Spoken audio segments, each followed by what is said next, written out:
मैंने जो जिक्र किया था वो किया था प्रे के ऊपर, दुआ के ऊपर, कि जो हम दुआ मांगते हैं उसका साइंटिफिक रीज़न। तो मैंने बताया था कि मुझे ऐसा लगता है कि थोड़ी देर के लिए हम अगर रिलीजियस मज़हब को साइड पे रख देते हैं, हिंदू हो, मुस्लिम हो, क्रिश्चियन हो, दुआ जब हम मांगते हैं ना, दुआ हम मांगते हैं तो मैंने कहा इसकी इतनी बेहतरीन, आपको पता है फास्ट रोज़ा हमारे यहाँ भी पूरा महीना रखा जाता है, तो उसकी साइंस क्या बताती है आजकल? हिंदुओं में भी रखा जाता है, मुस्लिम में भी रखा जाता है, सब में रखा जाता है। साइंस बताती है कि उससे अस्सलाम वालेकुम, नमस्ते, सत श्री अकाल। कैसे हैं आप लोग? उम्मीद करती हूँ ठीक होंगे, खुश होंगे। मैं हूँ अज़ीका अली और मेरे साथ हैं डैड नियाजी, तारिक नियाजी। अस्सलाम वालेकुम, नमस्ते, सत श्री अकाल। उम्मीद करता हूँ ठीक होंगे, खुश होंगे। दोस्तों जहाँ रहें खुश रहें। आज की हमारी वीडियो तो आज की हमारी वीडियो बहुत ही इंटरेस्टिंग है, इंडियन रिचुअल्स से रिलेट करती है। अच्छा, इंडियन रिचुअल्स के भी रिलेट करते हैं इंडियन साइंस से, उसमें भी साइंस पाई जाती है। जब तक वीडियो नहीं देखेंगे कुछ पता कैसे आइडिया होगा। सो स्टार्ट करते हैं अपनी वीडियो को, लेट्स स्टार्ट। ओके गाइस, तो वीडियो का टाइटल है Indian science behind Indian rituals and tradition. So start करते हैं अपनी वीडियो को।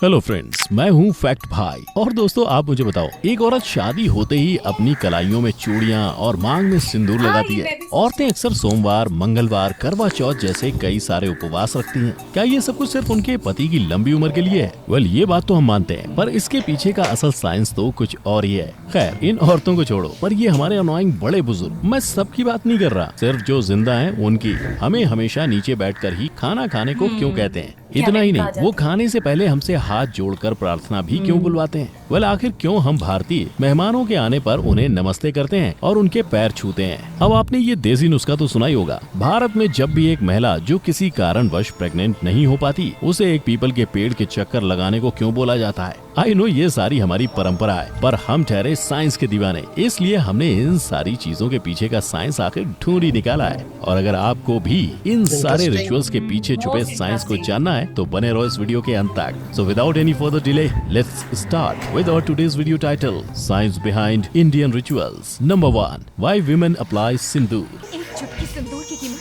तुम क्या जानते हो रमेश बाबू? वेल फ्रेंड्स, हम सभी ने अपने मम्मी को मांग में सिंदूर लगाते देखा है, राइट? मगर जब भी उनसे पूछे कि माँ ये सिंदूर क्यों लगाते हैं, तब हमेशा बस एक ही जवाब मिलता है, पापा की लंबी उम्र के लिए। अब मुझे बताओ, क्या सच में सिर्फ मेरी माँ के एक लाल रंग लगाने से मेरे पापा की उम्र लंबी हो जाएगी?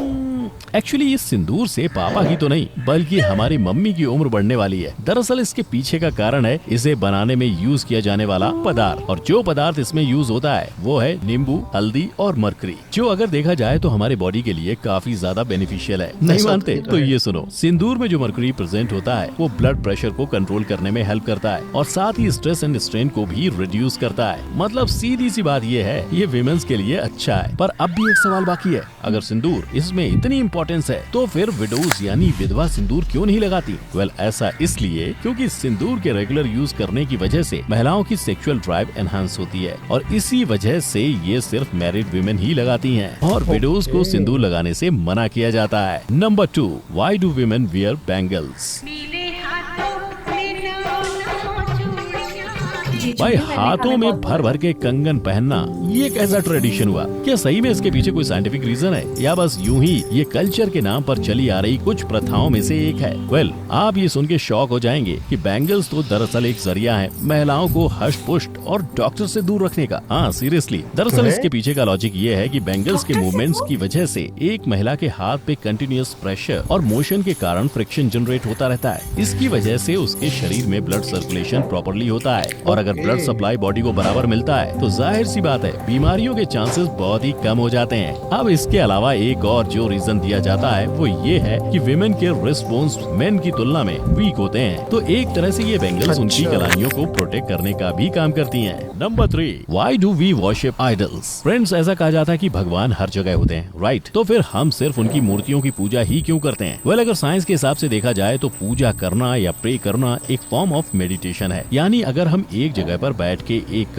आइडिया पे यानी यहाँ के केस में भगवान पे फोकस करते हैं तो हमारे दिमाग का कंसंट्रेशन पावर बहुत ज्यादा बढ़ जाता है। और क्योंकि हम बाकी किसी चीज के बारे में नहीं सोच रहे हैं, सिर्फ भगवान का नमन कर रहे हैं, तब हमारा दिमाग काफी हद तक शांत हो जाता है। लेकिन अब प्रॉब्लम ये है क्योंकि कुछ लोगों को सिर्फ भगवान के एक आइडिया पे, एक विचार पे नमन करने में मुश्किल होती है और अक्सर उनका ध्यान भटक जाता है। इसलिए फिर लोगों ने मूर्तियों का सहारा लेना शुरू कर दिया। एक मूर्ति अगर उनके सामने रहे तो उनके लिए फोकस करने में आसानी होती है और फिर आगे चलकर वो लोग उस मूर्ति के सहारे के बिना भी भगवान का चिंतन या मेडिटेशन कर पाते हैं। Number 4, why do people fast. दोस्तों, हम सभी सालों से देखते आ रहे हैं कि हमारे बड़े बुजुर्ग किसी न किसी दिन अपनी अपनी श्रद्धा के अनुसार फास्टिंग करते आ रहे हैं और इन्हें देखकर घर के और भी बाकी लोग इस ट्रेडिशन को फॉलो करने लग जाते हैं। पर ऐसा क्यों? लोग उपवास क्यों रखते हैं? हमें तो ये सारी चीजें बेतुकी सी लगती हैं, राइट? मगर क्या आपको पता है ये साइंटिफिकली प्रूवन है कि हमें हफ्ते में एक बार तो एटलीस्ट फास्टिंग यानी उपवास करना ही चाहिए। हाँ फ्रेंड, सच्ची। जैसे कि हमें पता है कि हमारी बॉडी भी एक तरह की मशीन है जिसे वक्त वक्त पर आराम भी मिलना जरूरी है कि नहीं? और इसी वजह से सिर्फ और सिर्फ हमारी बॉडी को आराम देने के लिए हमारे पूर्वज उपवास करते आ रहे हैं, क्योंकि फास्टिंग करने के दौरान हमारे बॉडी के डाइजेस्टिव सिस्टम को कुछ एक्स्ट्रा टाइम मिल जाता है जिसमें वो सारी टॉक्सिक यानी हानिकारक चीजें पचाती है जो हमने पिछले 6 दिनों में खाई थी। साथ ही जिन्हें लगता है फास्टिंग करने से वो वीक फील करने लगेंगे, उन्हें बता दूं कि इससे आपकी बॉडी वीक नहीं बल्कि और भी ज्यादा स्ट्रॉन्ग बन जाएगी। भाई अच्छी नींद के और आराम के बाद एनर्जेटिक फील करते हैं ना, बस वैसे ही जब इंटरनल बॉडी को एक दिन का आराम मिलता है उसके बाद वो भी फुल मस्त तगड़ा फुल स्ट्रॉन्ग हो जाता है। Number 5, why do we pray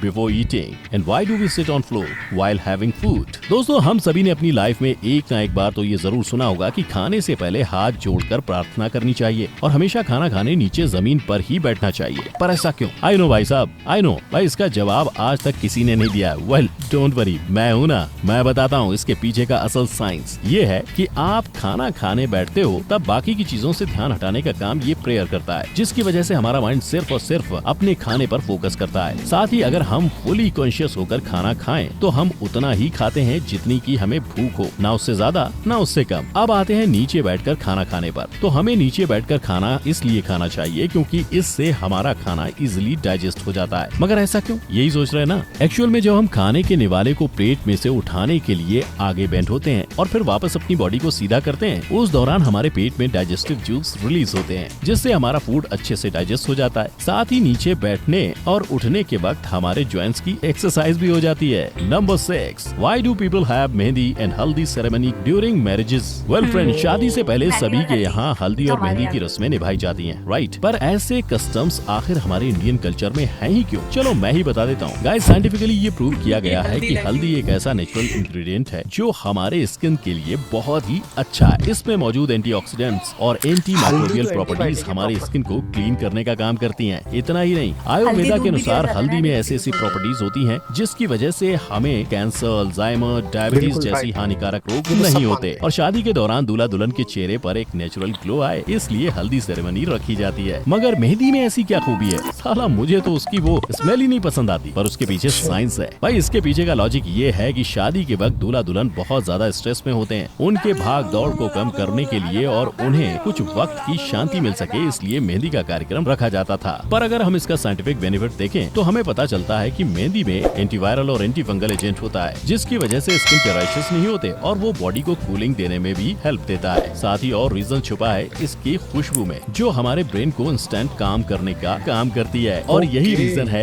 mehndi और हल्दी की रस्मों का। मानना पड़ेगा हमारे पूर्वजों को। Number 7, why do women wear toe rings. Friends, आप सबको पता है कि महिलाएं अपने पैरों की उंगलियों में बिछिया यानी टो रिंग पहनती हैं। पर क्या तुमने कभी ये सोचा है कि वो सिर्फ सेकंड टो में ही क्यों पहनी जाती है और बाकी किसी उंगलियों में क्यों नहीं पहनी जाती? भाई इसके पीछे का लॉजिक क्या है? वेल फ्रेंड्स, लॉजिक ये है कि टो रिंग एक्चुअल में चांदी की बनाई जाती है और जैसे कि हम सभी जानते हैं चांदी में मौजूद एंटी माइक्रोबियल एजेंट बॉडी में हीट ज्यादा बढ़ने नहीं देते और हमें बीमारी से दूर रखते हैं, जो हमारी बॉडी के लिए बहुत हेल्पफुल होता है। और इससे सिर्फ सेकंड टो में इसलिए पहना जाता है क्योंकि वो टो में एक ऐसी नस होती है जो सीधा उस औरत के यूटेरस यानी गर्भाशय से होकर उनके हार्ट की तरफ जाती है और उस नर्व के आजू बाजू अगर मूवमेंट होती रहे तो ब्लड अच्छे से फ्लो होता है। इसी रीजन की वजह से टो रिंग को सेकंड टो में पहना जाता है। नंबर 8, why do we touch feet और डू नमस्ते व्हाइल ग्रीटिंग। जब भी आपके घर कोई बड़े बुजुर्ग या रिलेटिव आते हैं तो आप सबसे पहला काम क्या करते हैं? सीधा हाथ जोड़कर उन्हें नमस्कार और पैर छूकर उनका आशीर्वाद लेते हैं। लेते हो या नहीं? लिया करो, लोग पैसे देते हैं तब। Just kidding. पर क्या आपको पता है कि इस बचपन से फॉलो करते आ रहे रिचुअल के पीछे भी साइंस का हाथ है? आई नो साइंस तो ऐसा बिल्कुल नहीं बोलता कि पैर छूने से आशीर्वाद मिलता है। तो फिर हम पैर क्यों छूते हैं? क्योंकि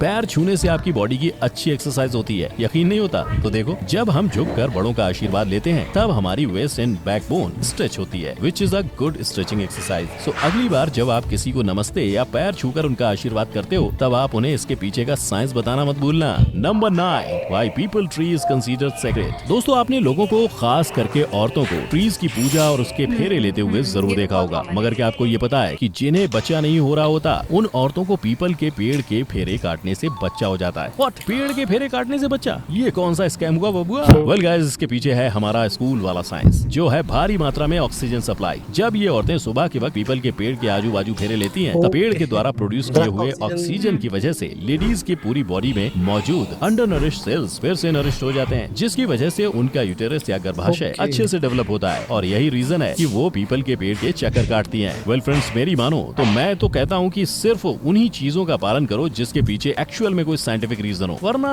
अंधविश्वास तो हर कोई फैलाता है। तो आज का हमारा ये वीडियो आपको कैसा लगा ये हमें जी जनाब। क्या बात है जनाब। ओके गाइस, तो मुझे तो सारे साइंटिफिक रीजंस अच्छे से समझ आ गए। अच्छा, होता पता क्या है? होता ये है कि ये बहुत पुरानी चीज़ें होती हैं, यानी कि सदियों से चलती आती हैं, तो उसमें कोई ना कोई लॉजिक होती है उस दौर के हिसाब से। लोगों की जो एक्सपेरिमेंट होते हैं, लोगों के जो तजुर्बात होते हैं, बुज़ुर्गों के, आबा व अजदाद के। नहीं, मुझे ऐसा नहीं लगता कि साइंस के बिहाफ पे ही रिचुअल्स रखे गए हैं। नहीं, वो उनके उन्होंने तजुर्बात के बिना पे रख दिए थे, अपने एक्सपीरियंसेस पे। लेकिन देखिए, इसके हर रिचुअल के पीछे, आपको पता है, हर ट्रेडिशन के पीछे साइंस है। आपको पता है, फास्ट रोज़ा हमारे यहाँ भी पूरा महीना रखा जाता है, तो उसकी साइंस क्या बताती है? आजकल हिंदुओं में भी रखा जाता है, मुस्लिम में भी रखा जाता है, सब में रोज़ा रखा जाता है। साइंस बताती है कि उससे आपको कैंसर नहीं होगा। हाउ? उसकी वजह ये है कि जब आप महीने में 20-25 दिन भूखे रहते हैं कुछ घंटों के लिए, तो उससे ये होता है कि आपकी बॉडी को भूख महसूस होती है, तो आपकी बॉडी के अंदर कुछ जा नहीं रहा है, तो आपकी बॉडी के वो हिस्से खुद ब खुद खाने लग जाती है जो सड़ गल गए होते हैं आपकी बॉडी के अंदर। कैंसर क्या होता है?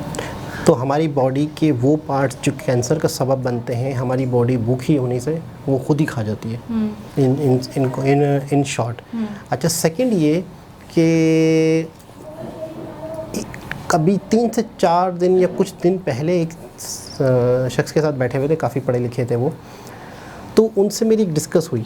जब मैंने उन्हें एक बात की, ये बात उन्होंने कहा कि यार आपने जो बात की, क्या हो गया? क्यों मैंने जो बात की है, वो कह रहे मैंने कभी ज़िंदगी में किसी किताबों में नहीं पढ़ी। बड़े पढ़े लिखे शख्स ने कहा, बोला ज़िंदगी की बहुत बड़ी बात कर दी आपने। आपकी बात? हाँ। कौन सी वाली? मैंने जो जिक्र किया था वो किया था प्रे के ऊपर, दुआ के ऊपर, कि जो हम दुआ मांगते हैं उसका साइंटिफिक रीज़न। तो मैंने ये बताया था कि मुझे ऐसा लगता है कि थोड़ी देरी के लिए हम अगर रिलीजियस मज़हब को साइड पे रख देते हैं, हिंदू हो, मुस्लिम हो, क्रिश्चियन हो, दुआ जब हम मांगते हैं ना, दुआ हम मांगते हैं, तो मैंने कहा इसकी इतनी बेहतरीन लॉजिक है जो मुझे पता है, मेरे जहन में है। वो सुन के बड़ा खुश हुए थे, बड़ा हैरान हुए। वो ये थी कि मैंने कहा हमने अक्सर सुना है लोगों से, अगर आपने तरक्की करनी है, आपको कुछ चाहिए, आपको बेंगलो चाहिए, आपको कार चाहिए, आपको कुछ चाहिए, कुछ भी, मनी, कुछ भी, प्रे में, दुआ में इंसान कहता है, तो आप उस चीज़ को, अपने विजन को जहन में रखें। हमने सुना है ना, आप एक बोर्ड बनाते हो घर में, डायरी बनाते हो, तो फिर मैंने उस शख्स को कहा, मैंने कहा हम प्रे करते हैं, तो प्रे में हम उस चीज़ को रिवाइज़ करते हैं। तो रिवाइज़ करने का मतलब आप अपने जहन में उसको लाते हैं। जब आप अपने जहन में उस चीज़ को लाते हैं, तो कभी भी आपको कोई अपॉर्चुनिटी, कोई मौका मिल रहा हो, तो आप उस चीज़ को अवेल कर लेते हैं, या फिर आप रोज़ाना उसके लिए जद्दोजहद करते हैं। क्यों? क्योंकि आपको चीज़ याद है। याद करने का बहाना हमारे पास क्या है? मजहबी तौर पर दुआ। वो यकीन करो, इतना हैरान हुए कि अच्छा, यार दुआ का तो इतना बड़ा फ़ायदा है। हाँ, और हमारा ये आपकी वाली बात को मज़ीद वो देती हूँ कि आप कह रहे हैं कि हमारा विजन बार बार हमारे सामने होता है, तो जब विजन बार बार हमारे सामने होता है ना, तो हम मज़ीद प्रोवोक भी होते हैं, बिल्कुल और मोटिवेट होते हैं। और दुआ कबूल होना, कोई हमें उकसा रहा हो बार बार कि हमें ये करना है, हमें ये करना है, तो फिर हम करते हैं। अच्छा, फिर हम चीज़ हमारे ज़हन से निकल गई, फिर हम उसको क्या समझते? दुआ कबूल हो गई। असल में दुआ कबूल होना एक अपनी जगह पर अपनी जगह है, लेकिन हमें दुआ के बहाने से हम उसको रिवाइज करते हैं, हम उसको मोटिवेट होते हैं। हम सुबह उठते हैं, याद करते हैं उस चीज़ को, दुआ करते हैं, नमाज़ पढ़ते हैं, जो भी है, तो दुआ का ये। अच्छा दूसरी चीज़ है रोज़ा, तीसरी अच्छा झुकना, जैसे वो कह रहे थे ना कि हम आशीर्वाद लेते हैं, तो हमारे यहाँ मुस्लिम में तो प्रॉपर पूरी प्रे, पूरी प्रे में झुकना, उसके साइंटिफिक इतने रीज़न है कि उस पर हम अगर बात करें तो इतनी लंबी बात हो जाएगी। जब बार मतलब झुकना तो उसमें अच्छा आपको पता है इन अदर वर्ड्स हमारी नमाज को अच्छी एक्सरसाइज कहा गया है। बिल्कुल दुनिया की हम फिट रहेंगे, यानी कि 5 टाइम्स हम जो प्रे करते हैं। और इसी तरह हिंदूज़ में जैसे झुक के सलाम करते हैं, आशीर्वाद लेते हैं, तो सेम वही पोजीशन होती है जो हमारी नमाज में होती है।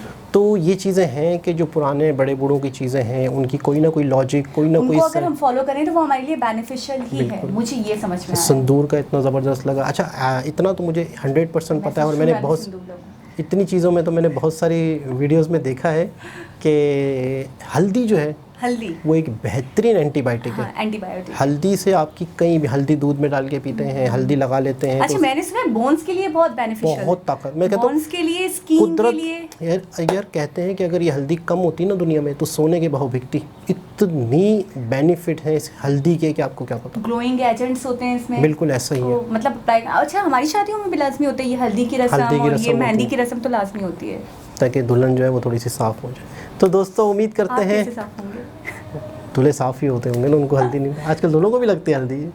हाँ लगती है, वैसे दूल्हों को भी लगती है। अच्छा मुझे नहीं लगी थी। तो आप लगाया करें ना नॉर्मली। तो दोस्तों उम्मीद करते हैं आज की वीडियो भी बहुत इंटरेस्टिंग थी, बड़ा मज़ा आया। दोबारा किसी और वीडियो से आपसे मुलाकात होगी, जब तक के लिए अल्लाह हाफिज़।